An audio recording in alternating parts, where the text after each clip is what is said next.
Welcome back to the Next Gen Rugby podcast. We are back for another session here in the studio, and it's going to be quite an interesting one. There's a lot to pack into because it's Continental Tire Schools Cup week.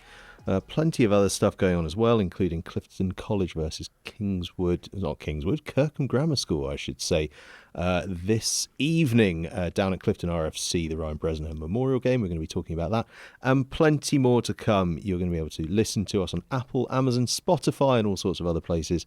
And of course, you can watch us on YouTube as well if you are brave.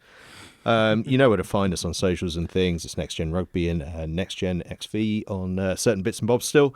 But you know where it all is. And alongside me, once again, Wilf Kemsley. How are you? Yeah, very good, thanks. Really excited for Continental Schools Cup Week. That's basically what we've christened it. And yeah, I mean, it was a great competition last year. I think it really captured the imagination for a lot of people, and we can hope it does the same this year. Yeah, it's going to be an interesting one. Obviously, games kind of going on as we record, and some fantastic fixtures in line. But we're going to kind of look at it more holistically as we go on about who might the runners and riders be. Before we get into that, though, just a reminder to those of you that haven't seen them yet. You've got to get involved with our automated cameras. You might have seen some clips that the wonderful Wilf next to me put together from Merchiston Castle against Dollar Academy on our socials across TikTok, Instagram, YouTube, from that Merchiston Dollar game. Some really great bits, but actually all captured by the automated camera that we've got installed up there. One of a number of schools now that have got the system in place, and the quality looking absolutely brilliant. Yeah, having used the equipment as well when we were down at Hartpury, the second pitch at the Hartpury Festival was also done completely AI. And there's still some parts of the business and the system for Merchiston to unlock, even though it's only just gone up there. So they had the graphics and they had the camera itself following the game, but they've still got commentary, which they can add via the app that comes with the system set up from Sportway. And yeah, that really will bring a new dimension to the coverage, because you can see a lot of different people out there who are trying to bring sort of this level of the game to life. But if you can do it all yourself, all you need is the camera in place. And, you know, the students can add the graphics, they can add the scores, they can commentate, they can take the footage, and they can analyse it afterwards as well, using all of the inbuilt apps that are provided by Sportway as part of the subscription service that is then paid for by whoever wants to watch it as well, which is great. It's nice that we're not adding any more fees on to the schools themselves. You know, it's about engagement more so than about making profit straight away on these things, which is exactly what the school game needs. Yeah, exactly. We want to get these cameras out there, get your games live. We're offering out schools three cameras free of charge into your school on any pitch you like, be that rugby, netball, hockey, inside your sports hall, wherever it might be, lacrosse, you name it. You can pop a camera there. Live streams all your games to a secure platform that's all branded up as your schools, and all your games go into there. And as Will says, people then subscribe that are from that school ecosystem to come and watch the games. So plenty there. Do get in touch if you want to hear more about it. In terms of those games, it's been a pretty intense couple of weeks since we last spoke. We kind of ran the rule over that opening weekend and then looked ahead to weekend 2. Obviously, weekend 2's happened. We've had weekend 3 as well, and we're starting to get some storylines emerging. Which sides have impressed you early on? Well, we were worried a little bit after the second week. So after we took in that original week, some big results, and then we put together our 10 to watch, and then that particular 10 to watch perhaps wasn't as hotly contested as we wanted it to be. There have just been a few schools that have gone out there and put cricket scores on, and that's to be expected. You know, that there are always going to be schools at the top end and schools who are having, you know, seasons of change and recovery as well. But this weekend, thankfully, it's sort of leveled out a little bit, which is great to see. The Wellington Harrow game was especially important, and I think despite how good a game is, I think what's more important is that we are going to come back and look at that game as maybe a turning point in this season, because Wellington have been very good, but whenever a school is having a great season and they previously weren't pushing at the top end of school rugby the year before, because realistically it was the likes of Sedbergh and Harrow that were perhaps a bit of a way out of touch. Harrow have been beaten, and we're going to talk about the continental sides today, and they're on for a three-peat, and that'd be amazing. But they've lost quite early in the season to a Wellington team, which I think we can now all agree are absolutely front runners for everything they enter into, be that St Joe's, be that Continental Tires, whatever it is. I think Wellington are going to be there and thereabouts at the top 3 schools in the country. And we've been debating this like every time we chat about who's going to be the best school in the country. It's very hard to look past Wellington after this result, and that's why I think it's so important. Yeah, I mean, Wellington have been absolutely sensational. I mean, you say it's hard to look past them. There's a couple of others that are going to come up in conversation that I'll tell you what, they are absolutely flying as well. But as you say, that Wellington College Harrow game was significant. I think, Harrow are going to come bouncing back. I mean, geez, the performance they put in the first game against Clifton College was outstanding. Obviously, then went down to Dulwich and had a good result there. The fact, I think, that they were 19-7 down at half-time and came back to lead in that Wellington College game, I think is massive. That shows so much about the grit and heart that they've got, and they will come back flying for sure. Wellington College showing similar grit as well to then come back from having given up the lead to come and take that game. But I think there's a lot to be said about both of those sides over the coming weeks and months. I think you're looking at Wellington as one of the favourites for St Joe's. I think you're looking at Harrow as one of the favourites for the cup as well. I mean, 3 in a row. It's only been done twice. Dulwich doing it back in the at the turn of the decade or turn of the previous decade. God, how time flies. And Colston's doing it back in the 90s. By the way, next week's episode we're speaking to the head coach at the time from that Colston side, obviously now collegiate, Alan Martinovich. So do tune into that. The Alex Ferguson of schools rugby, as I've been calling it, though far nicer to the press, I'm told, than Alex Ferguson. Certainly hope so for next week's episode. But yeah, I mean, there's been some serious performances early on in this season. I mean, we spoke about Northampton School for Boys last time we chatted, but it's worth touching on them again as well, because the quality that they seem to be playing with is just extraordinary. They've played, I think, 4 games now. Been comfortable in all of those games, almost to the point now where they're starting to be able to feel a little bit comfortable with a bit of rotation as well. They're just absolutely flying along, and obviously with the cup campaign starting with a terrific performance as well, it starts to become pretty difficult to look past them too. I mean, we're seeing some stuff here, aren't we? Some really good stuff.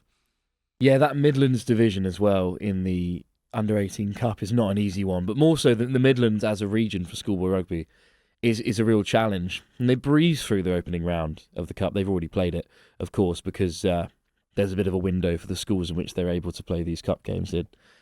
And they beat Bedford, put 50 points on them, as they have tended to do throughout the start of the year. And they are challenged every week in that Midlands division, usually. And yet they found it very comfortable. Excuse me. There are some schools that have found the start of the season quite comfortable. We're going to talk about Kirkham later on, and they have had big wins throughout the whole campaign. But then you look at the schools they're playing, and it's no disrespect to them, but they're not on the same level as the sides that perhaps Northampton School for Boys or even Clifton have on their fixture list week in, week out. And yet Northampton still have that great record. Even Harrow, who probably stacked themselves with one of the toughest fixture lists around, they have already faltered this year to that Wellington team. And Sedbergh as well, who tasked themselves with hosting all these unbelievable schools. They're still riding high. But for NSB to have the fixture list in front of them that they have and to still go on and put in such great performances, that is really impressive. Yeah, I've been thoroughly impressed with them. I mean, we've spoken about them at length. I suppose we don't need to go into too much detail with them, but all eyes on Northampton School for Boys this year. But you touched on them there. All eyes on Sedbergh as well. I mean, the start to the season they have had has been quite simply sensational. Obviously, that first week, the 50 points on the board against Whitgift. They then crossed the 70 threshold against Denstone College. Now, there's all sorts of things we could discuss in that, but in and of itself, it says that this Sedbergh team's very good.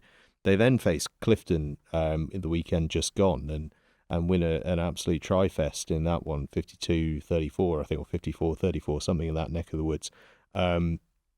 Showing just that they are, from an attacking perspective at the very least, nigh on unplayable at times. They're just an extraordinary team. And, they've beaten Clifton College and Whitgift, who we expect to be certainly 2 top 10 sides this year, very possibly top 5 sides. And Sedbergh are just almost making it look easy at this stage. It's incredible. Yeah, I was having a conversation with, I was in Oxford for the Oxford Derby game between Teddies and Magdalen, and was talking to some of the St Edwards players after the game, just discussing the landscape, schoolboy rugby.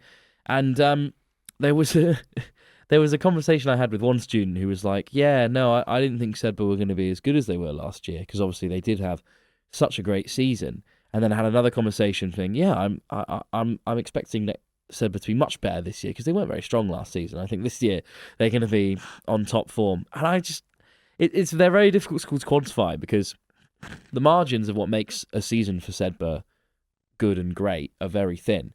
But we've talked already about how they had a younger side than a lot of us maybe appreciated last year, and now they've got quite a mature leadership group in the camp, and that when you're already on the precipice of good and great, when you're already a really talented player, it's that kind of thing that will actually push you into, doing things that like Brighton College did last season.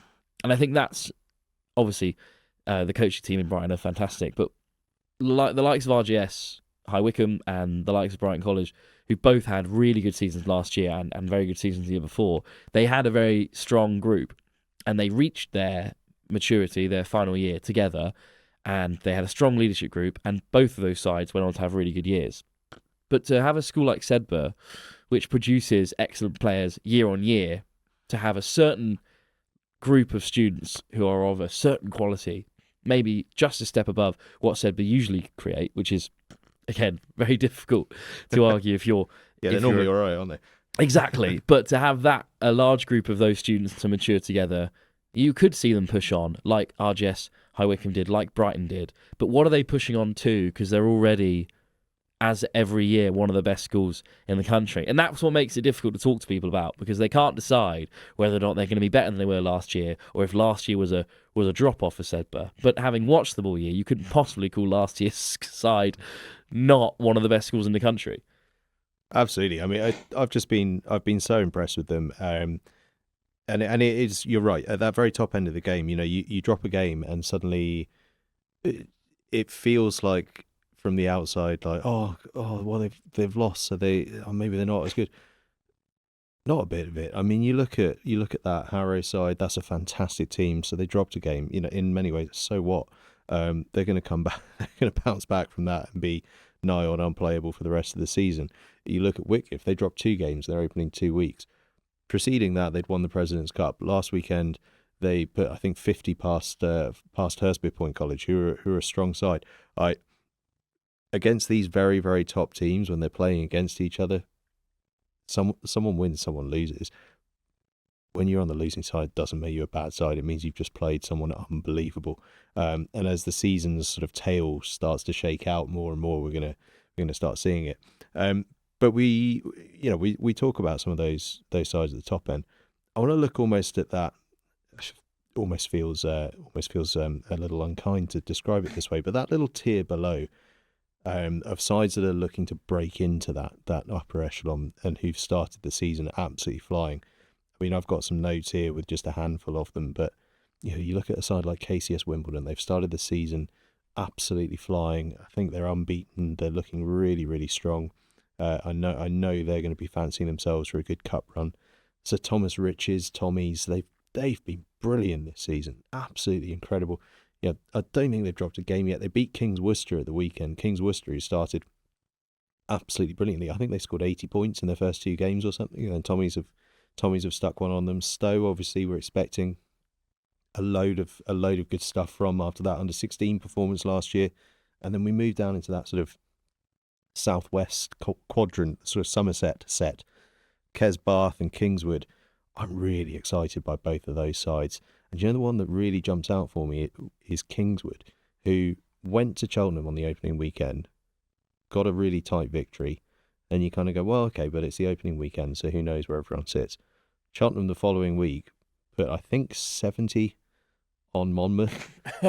Yeah. You kind of go, I think Kingswood might be quite good then. Incredible.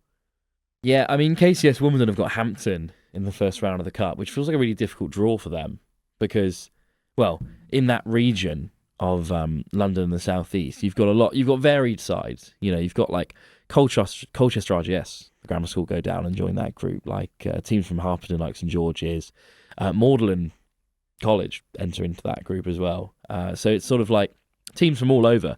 And then KCS Wimbledon have been slapped with perhaps one of the strongest sides in London straight away in Hampton, which is a really difficult draw for them. But if they get through that hurdle, my point is that the rest of London and South East A is a mixed bag, really. Like there's certainly a real shot for them to get towards the end of that regional round.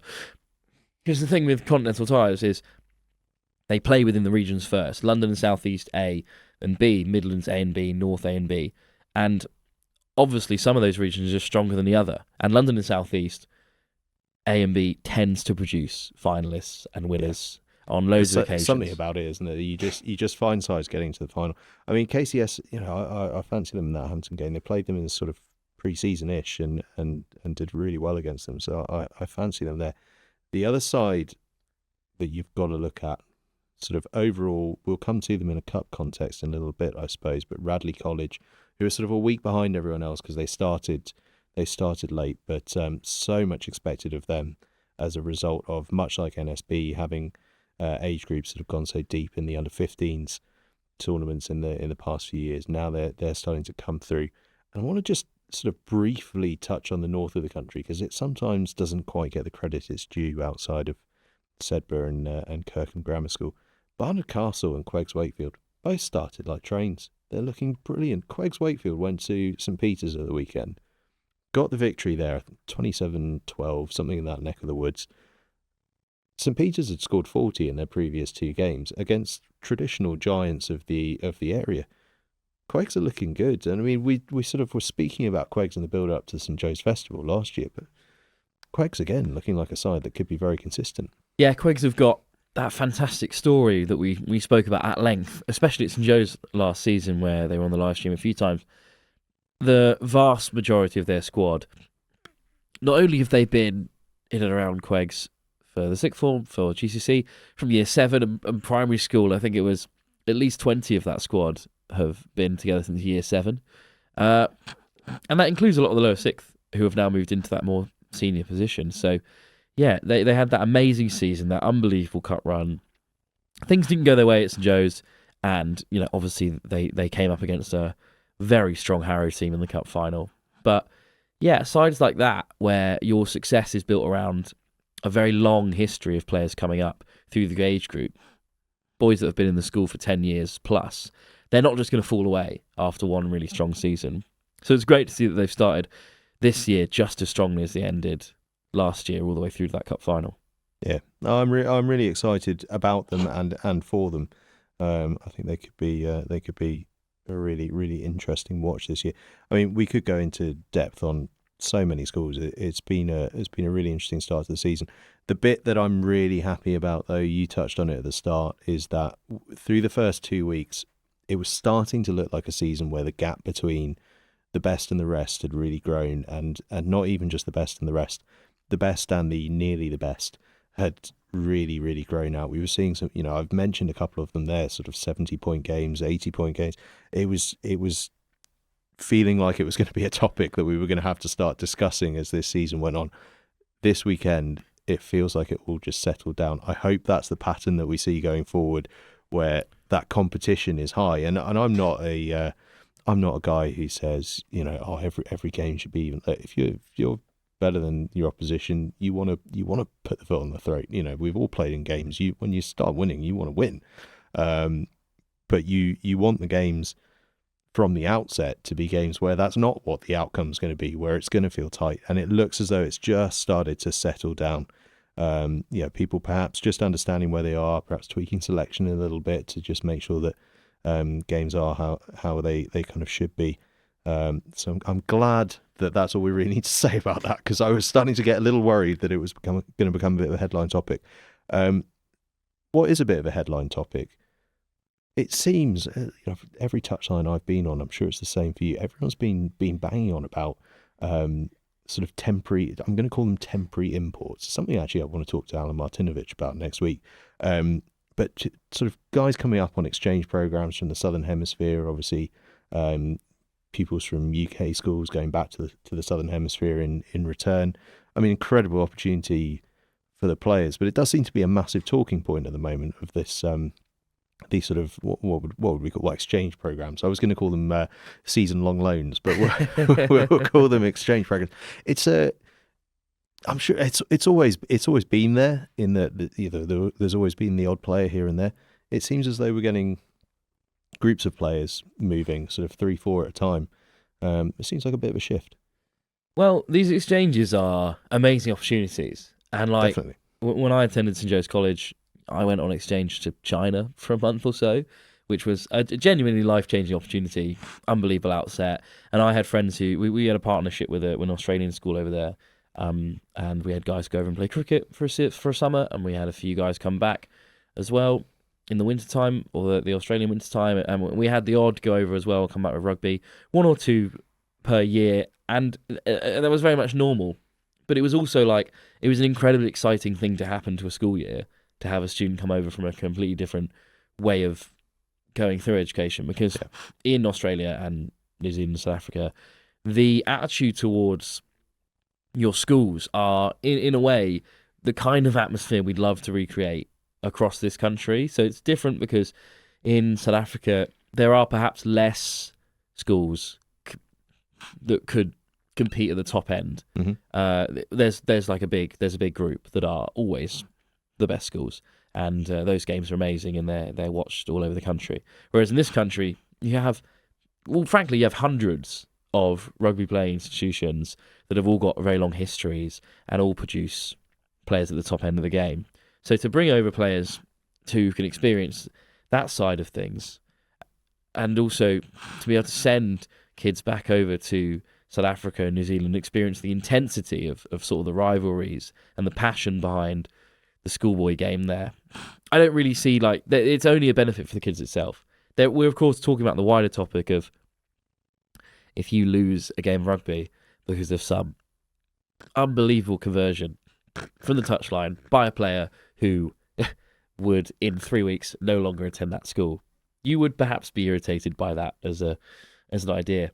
But I think you've got to choose. Do you want to give this amazing opportunity to students from all over the country, or do you want to limit the players that come in and compete week on week in the schoolboy game? It's balancing which one of those is more beneficial to the long-term game of rugby in this country, and also what is more beneficial for the kids themselves. Yeah, it's an interesting one, and that absolutely is the argument for it. It's an incredible opportunity for players, pupils, kids, from both sides. It's an incredible opportunity for those UK pupils to go over to another country. It's an incredible opportunity for those coming from another country in here. I mean, it almost feels like we're starting to get into politics here, doesn't it? Jeez, steer well clear. I think probably the bit that people find tricky is the aim all about opportunity and experience if all of those players come across in the same sport, or are you trying to create a very good first 15 or first 11 or first 7, depending, whatever the sport. And if you're doing it to create a good team, is that in the spirit of school rugby? Now, I don't know that I have the answer to that question, because you could say, well, please define the spirit of school rugby to me, and I'm sure you probably get about 1,000 different answers on it.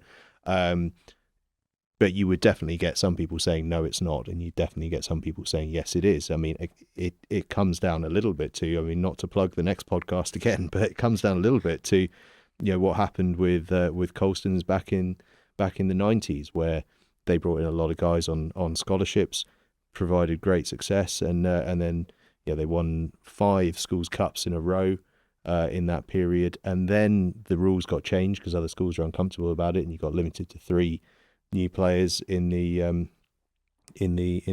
team, and Colston still won that year, so they made it 6 in a row. So you could say that they were unaffected by it, but this is not a new question. It might be a new dynamic in terms of how that question is being arrived at, but this question has always existed in school rugby and probably always will. But there is a legitimate question to be asked of, if all of your exchange program students are ending up in the same sport, is that the spirit of what we're looking for? I don't think I'm qualified to answer that question, really. I'm probably qualified to say I like good rugby teams, I like good competition, I like to see great rugby players, and I like kids to have incredible experiences.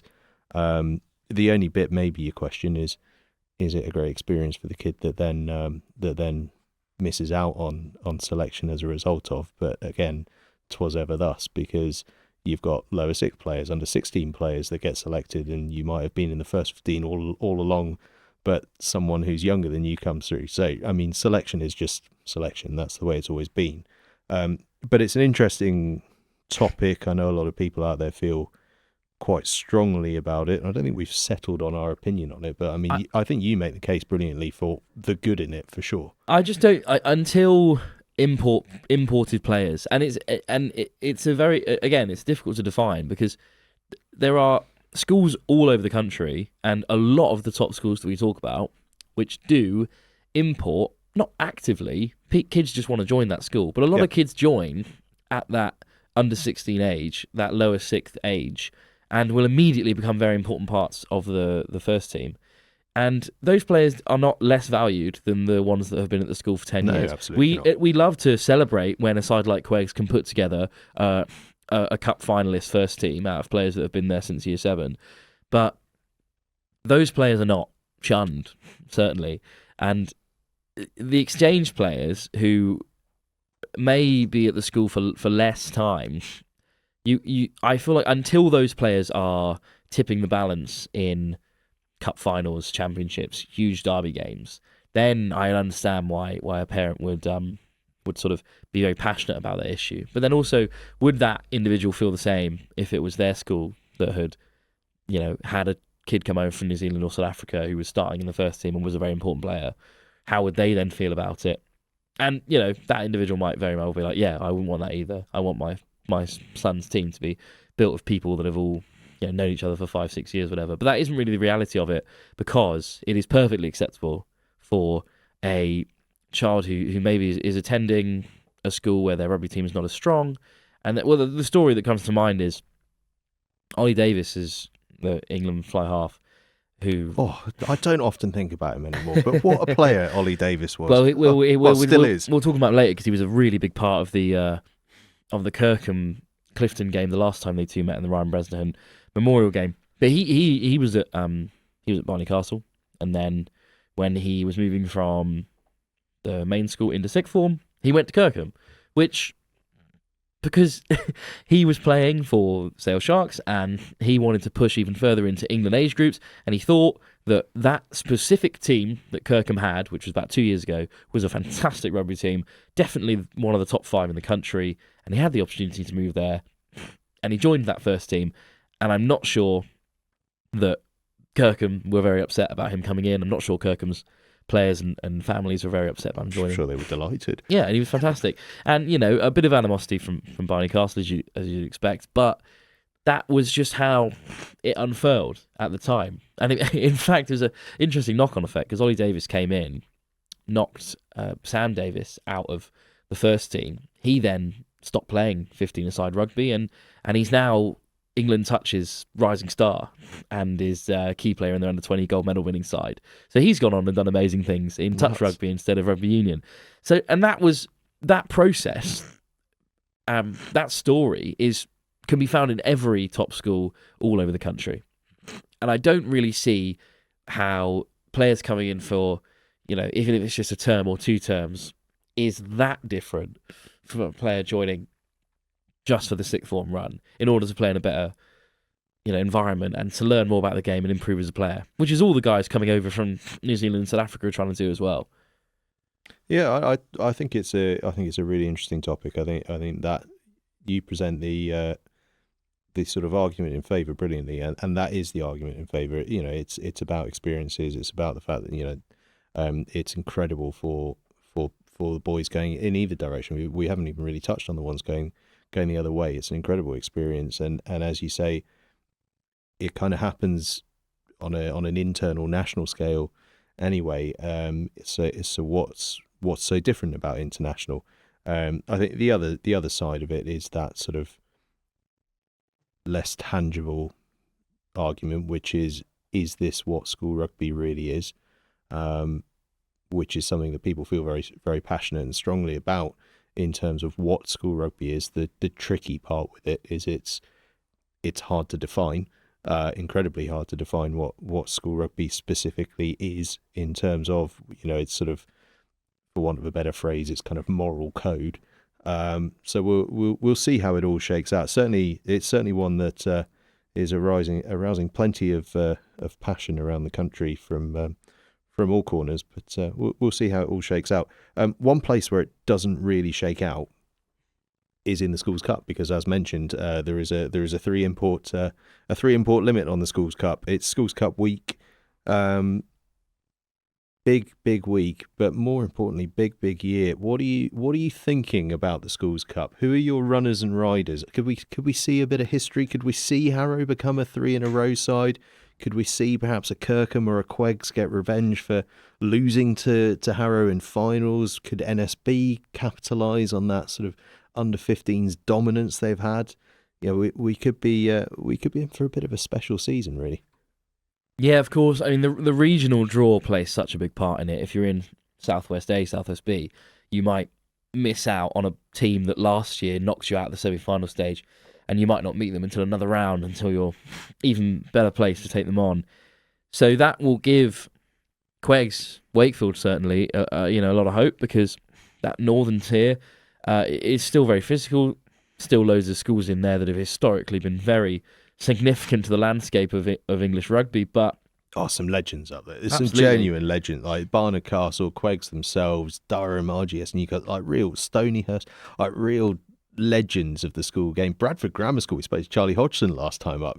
Just some schools that just over the years have had some incredible sides up in that neck of the woods. And you've got St Peters, York, Barney Castle, RGS Newcastle. They're all in that northern B tier. So Queggs are going to have to go through a few of them on their way to the top.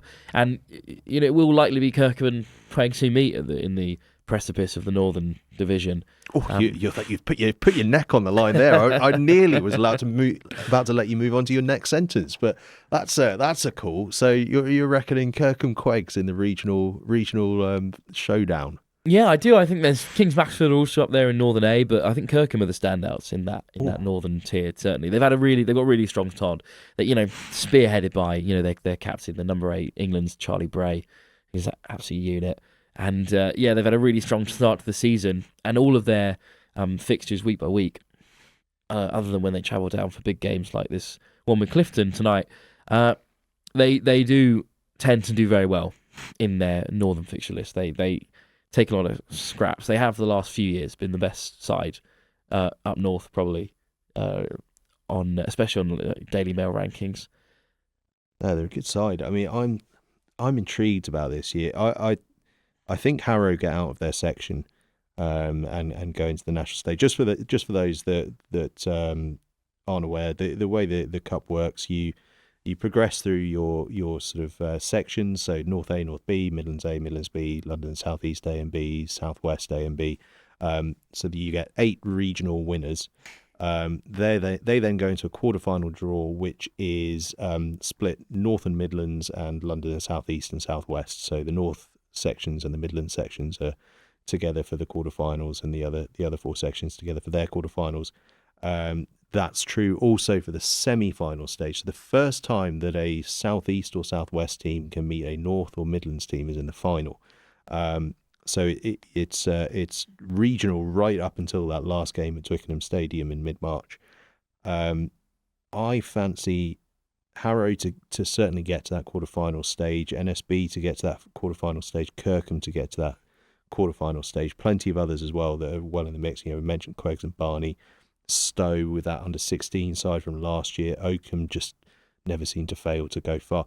Campion, dark horses, keep an eye on them. Champions in 2000. I don't know that they'll go all the way, but they will certainly make life difficult for someone. Epsom College are a great side. Whitgift know their way around the cup like no one else. Tommies we've mentioned too. They're one to keep an eye on. And Radley College, obviously, the only side within that little NSB under-15s run that got the better of them in the final a couple of years back. So there's a lot there, but Harrow 3 in a row. Cup knowledge is massive, and that's why I kind of do see this coming down to Harrow or NSB, assuming that, injuries and whatever else kind of goes their way. That cup knowledge could be massive, and I can see things bubbling towards that. I'll tell you what final that would be. Yeah, absolutely. I mean, NSB going through that Midlands tier means, that they will likely to play the likes of Kirkham or Queggs in that sort of semi-final instead of Harrow, which is good because we would want to see that game be the final. Because I think they are probably two of the best teams in the country this year. And even we spoke about how Sebra have got quite a young team.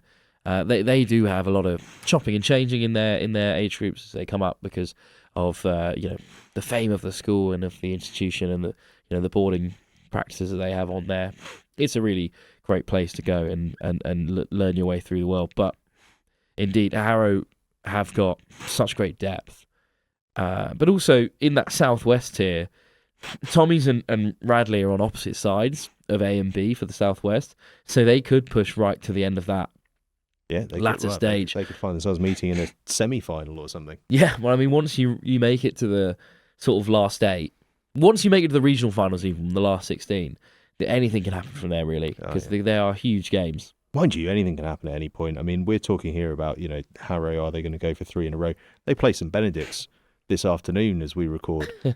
They could lose that. I mean, St Benedict's have been absolutely sensational. I don't think they will. I think Harrow, one of the very best sides in the country. But that's no gimme. Anything can happen.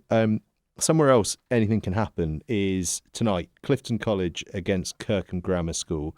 7:30 p.m. kickoff. Ryan Bresnahan Memorial, all in support of A Life for a Cure. In memory, or set up in memory rather, of Ryan Bresnahan, who died in March 2010. Pupil at Clifton College. They're trying to raise money. They've raised over 600,000 so far since he died, to try and find a vaccine for meningitis B. And you can find out more about it at www.ryanbresnahan.org. We'll be speaking to Ryan's mum, Michelle, ahead of the game, who speaks so fantastically well. She goes and does an assembly at the opposition each year for this. So it's all hosted at Clifton RFC by Clifton College. And Michelle goes to the visiting school each year and hosts an assembly to sort of tell them all about the charity and what they do.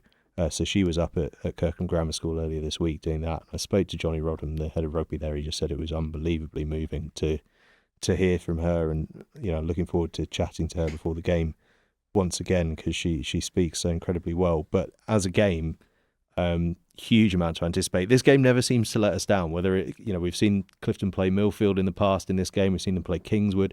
More often than not, it comes down to like last play, and we saw that a few years ago when Clifton played Kirkham in this one a couple of years back. I think it was September 22, that one.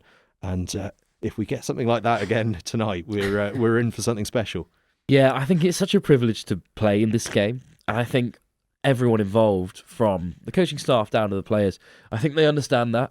And I think that's something that really, it just adds an edge to this game. It really gives it something special. Obviously, it's such a special occasion, but as you said, the players themselves, always from Clifton's side, but from what we've seen from the opposition as well, they are always completely invested into this contest because of how much there is behind it. As well, Clifton RFC is a fantastic venue. Oh, it's awesome. I mean, that's a rugby club that's got so much history about it as well, competing in sort of the tiers 2 and 3 of national rugby in the past. And the stand there is always full.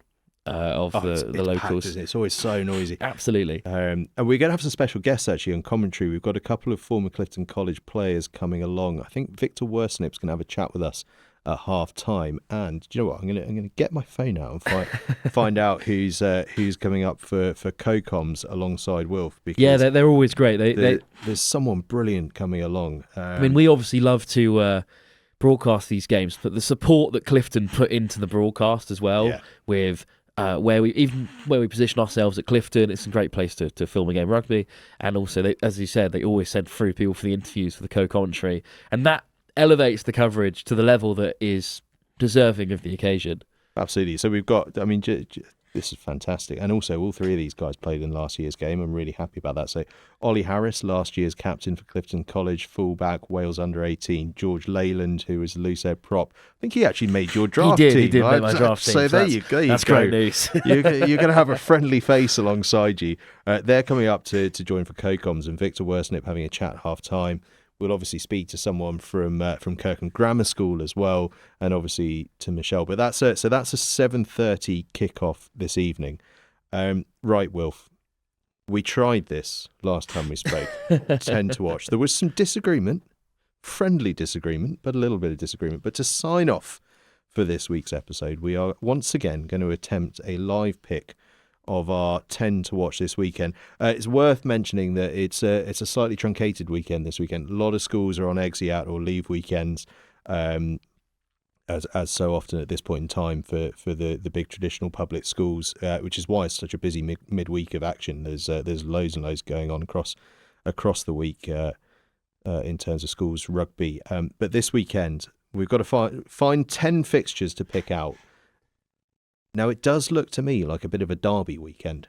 That's my immediate sort of where my mind goes, and two games that jump right off as massive derbies, both in South London, one east, one west.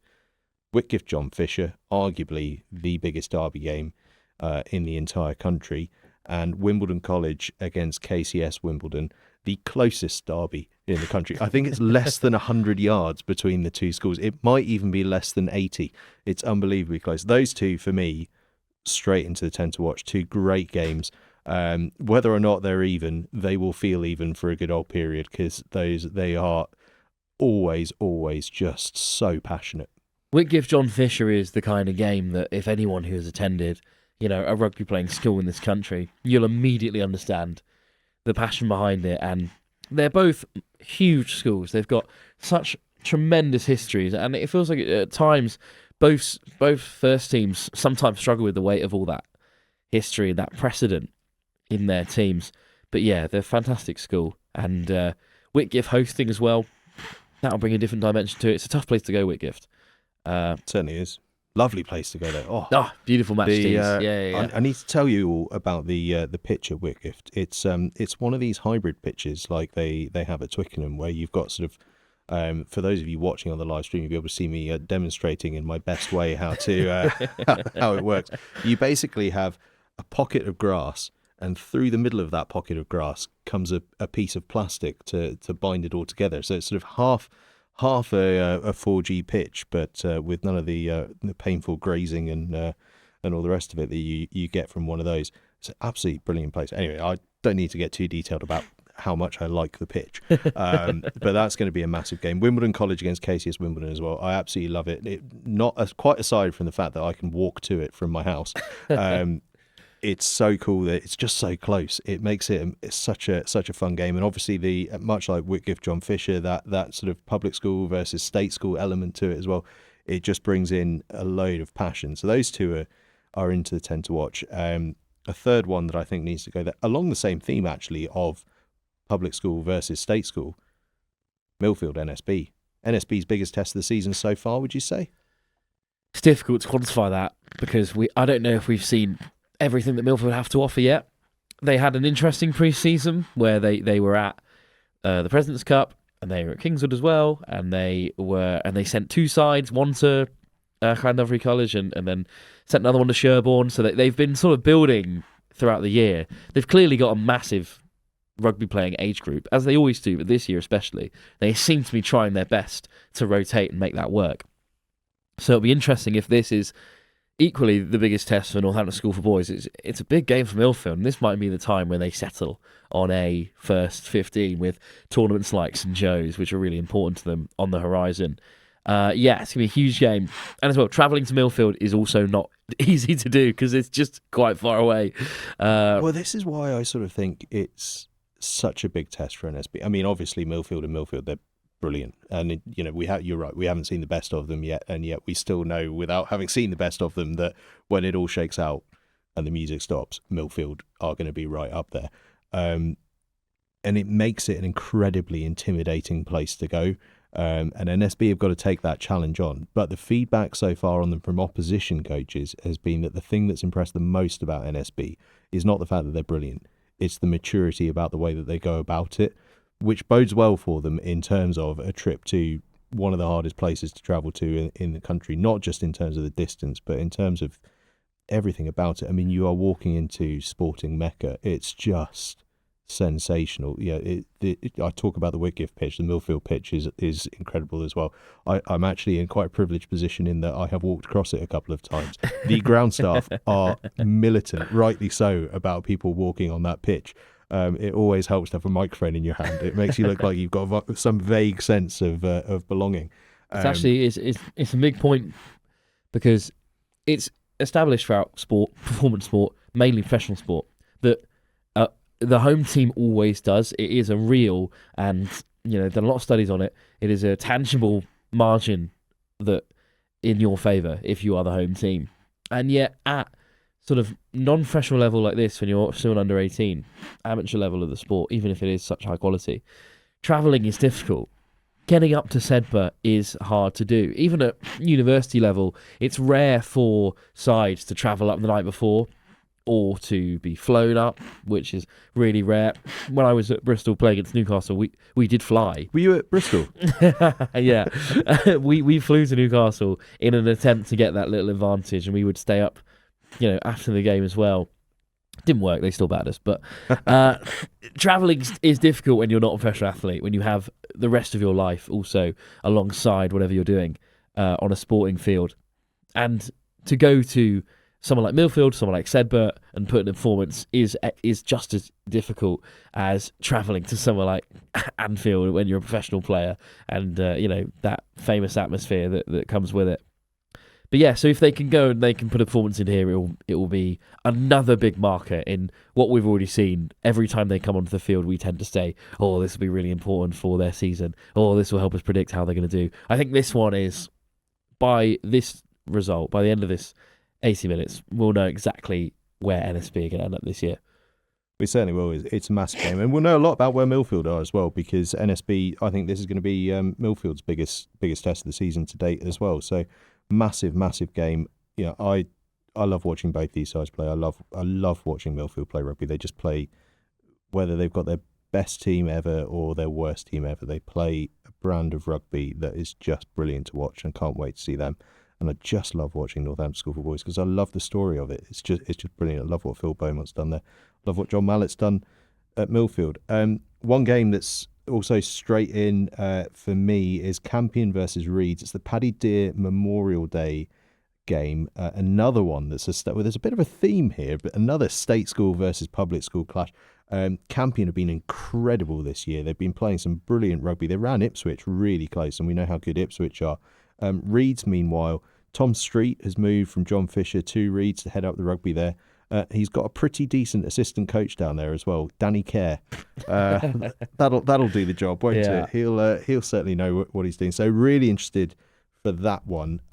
Another one that for me is going into the pile is Cheltenham College against King's Worcester. Both sides have been playing really well. They both dropped a game. King's Worcester losing out to Tommy's, obviously a big rival of Cheltenham's. Cheltenham losing, as we mentioned earlier, to Kingswood. But in many ways, that sort of, as we see that season picture developing, all that's telling us is that those two teams are really good, because Cheltenham and King's Worcester look brilliant, and I'm really interested to see how they go against each other and see which one shapes up on top in that one. No, Cheltenham College have got a really strong team this year. But they look good on paper. They've got plenty of Gloucester Academy players in under 18, and that is the best academy team perhaps that we've seen in the early stage of the season. So they've got to back it up with big results against teams like Kings Worcester. Kings Worcester are, as you said, they themselves have got a couple of absolute stars in that team, but both of them, having already dropped a game, sort of need to recover if they want to lay claim to be one of the best teams in the country this year, which is much easier said than done, as we've said, with the level of opposition on show across the country this year. Right, 5 games left to pick. We've got 5 so far. Wimbledon College versus KCS Wimbledon, Whitgift versus John Fisher, Millfield NSB, Cheltenham College, Kings Worcester, and Campion versus Reeds. Anyone jumping off the page for you, Wilf? Anyone that you want to make into that 10 to watch? I know for sure there'll be one. I know for sure there will. Well, I'm going to throw you off and go to Scotland then, because we saw Merchiston against Dollar Academy. That was a great game. And there's another huge one in Scotland this weekend. Strathallan, who are on the verge of heading down to the St Joe's Festival, taking on George Watson's College. And George Watson's is, one of those schools in Scotland that is forever producing fantastic players. They've got a fantastic history. Strathallan have an amazing atmosphere. And they bring such a fantastic level of support away from home, but they're at home against George Watson's. And I think it's important that we always, keep one eye on Scotland, because the schoolboy rugby up there, if it might not be as widespread as some of the rugby that's played in this country, but yeah, there's a couple of really strong schools up there. Yep, I never say no to a fixture in Scotland. No, Strathallan, George Watson's, I like the look of that. 2 incredibly strong schools, and probably the biggest test so far for George Watson's travelling out to Strathallan. Right, we're going to quickly rattle through some of these. Stamford versus Warwick for me goes in. I'm really intrigued by where both of these sides sit. Stamford, I think, are very strong. Warwick, I can't work out yet. They've had some great results, and then teams that they've had results against, either for or going not quite how they wanted, have then done things that have thrown me off kilter. So they're in there, if nothing else, and so that I keep a real eye on how those two go. Where else am I turning to? I'm going to not make the case for Dulwich College versus Wellington College, because Dulwich have had just the most intense start to the season. I mean, they've faced half of the best teams in the country already, and now they face another one. And I just think the added pressure is unnecessary for them. Just let them enjoy them. Yeah, enjoy exactly. the game. Get out there and play the game. What I'd like to take a look at is Friday night, actually, in Reigate Grammar School versus Worth. Reigate Grammar have started the season unbeaten and have played some really lovely rugby. Worth last year were almost unbeaten. They lost 1 game in the cup, and that denied them an unbeaten season, although I still think on a technicality you can claim that as an unbeaten season, because your regular season was unbeaten. Arsenal lost in the Champions League, and they still went undefeated in the Premier League. Well, and they chat the hills for that. So. I've never heard them mention the word Invincibles before. So so what have we got there? We've got 1, 2, 3, 4, 5, 6, 7, 8. 2 more fixtures to go. Right, one each. Wilf, I will cede the floor to you. Who's in? The Bromsgrove put 50 points on in the cup recently. They've looked really strong. I saw them at the Hartbury Festival. They look great. And Oakham is just one of those big names that constantly pop up. But I think Bromsgrove at home, I think that they are the favourites of this one. I'm really interested to see how they continue to kick on as the season continues, because they're one of those sides that we haven't really spoken about too much today, but they have been fantastic, and they've got a couple of stars in that team. And they beat RGS Worcester by 50 points. And, the 2 Worcester schools, Kings and RGS, that are always towards the top end of the Midlands. Yeah, they look really strong, and I'd love to see how Bromsgrove get on this weekend when there's slightly less going on around them. Yeah, I will happily go with that. And then that means one final game to go into our 10 to watch. Well, I always like to have a northern fixture in there. I like to spread these things around. I'm going to look at Durham, Queggs, Wakefield. Queggs, for those who haven't seen it yet, made our top 5 teams of the weekend after their victory at St Peter's, York last weekend. This is another massive trip to a traditional giant of the area in Durham. Durham are looking good early doors. So Durham, Queggs is the final game in our 10 to watch. Loads of other ones that are worth a shout out, though. The likes of Berkhamsted, St Paul's, Brighton College against Trinity. I'm really intrigued to see how Brighton College sort of ramp up on the way to St Joe's. Obviously, we mentioned that Dulwich-Wellington game. That's a huge game. Collegiate against Kingswood. Hurst versus RGS Guildford. I like the look of that as well. Oundle Rugby, RGS Newcastle, Woodhouse Grove. Lancaster RGS against Stonyhurst. That's two giants. A big Lancashire derby. Some cracking games, but our 10 to watch is Reigate Grammar School against Worth, Bromsgrove against Oakham, Campion versus Reeds, Cheltenham College against Kings, Worcester, Durham versus Queggs Wakefield, Millfield versus NSB, Stanford v Warwick, Strathallan v George Watson's College, Whitgift v John Fisher, and Wimbledon College versus KCS Wimbledon. Right, Wilf, that is that for this week. Thank you very much for joining me once again, and looking forward to tonight. Should be a cracker down at Clifton RFC. Yeah, absolutely. Should be a great game. Do tune in. Really great cause. And the last time these two sides met was fantastic. Yeah, youtube.com/nextgen_live is where you can find that, or just bang in Clifton versus Kirkham into YouTube and you will find it right where you need it. Right, that's everything from us. You know where to find us: Apple, Amazon, Spotify. You can watch us on YouTube. Just search Next Gen Rugby, Next Gen Live for all the social media. And don't forget to please get in touch if you're interested in those AI cameras. As we say, they're for free and available to schools. Live stream and record all your matches. You can record your training as well. There's loads of analysis tools as well. Loads of schools already signing up and enjoying it. And most crucially of all, to you, the schools, it's free.